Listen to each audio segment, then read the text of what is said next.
Mr. Ambassador, is this your first time coming to Qingdao, and what's your impression about there? Yes, it is my first time to be in Qingdao. My impression is exceptional. I'm very impressed. Yesterday we went to have a walk on the beach. The first time to see the beach for a long time. Seeing the ocean, feeling the sea breeze really makes me and my wife feel at home. So Qingdao is a very impressive city.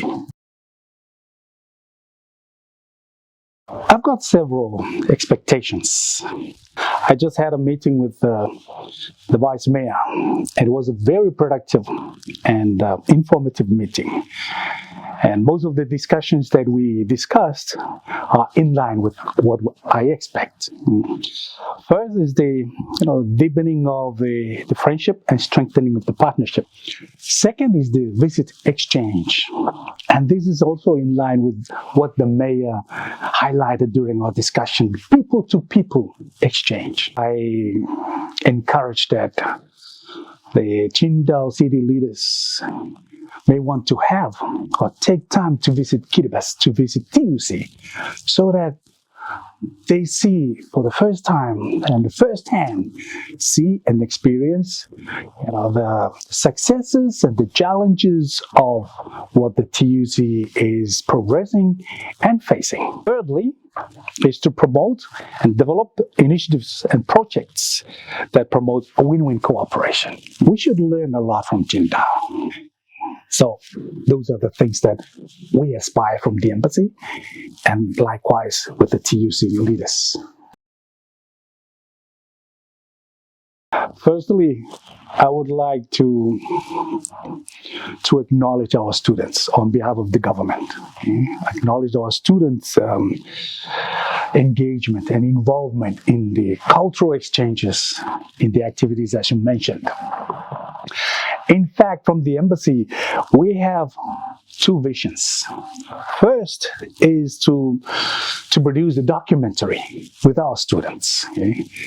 And this visit is part of the development of that documentary. Unfortunately, due to restrictions, we are unable to materialize the development of this documentary. The documentary is really trying to share, to collect the stories, the Kiribati stories, student stories here, and share them with our publics back home. But we have also come up and developed another strategy, innovative strategy, and we will be using TikTok for the students to respond to these questions. And we will be, getting our students to get on board. Secondly, is this part of the people-to-people program. We have envisioned that one of the good things about a people-to-people program utilizing effectively our students is to get all our students in one place. We know that our students are studying their own technical areas here, but what we aspire as an embassy is to have our students a broader understanding of the governance of China. Because when they complete their studies here, they go back to Kiribati not only as their technical experts in their areas, but they are also like ambassadors of China to our people. So that we are promoting our culture, we are exchanging the cultural aspects of our culture and learning from the Chinese as well. Kiribati is a unique Pacific Island country. It's the only country in the Pacific with two different time zones, and the first to welcome and see the sunrise of all new years. Its unique people, Kiribati, of over 119,000, live on low-lying atolls. The land area of all of the atolls, low-lying atolls is 811 square kilometers that formed three main groups of islands known as the Gilbert Group, the Phoenix Group, and the Line Group.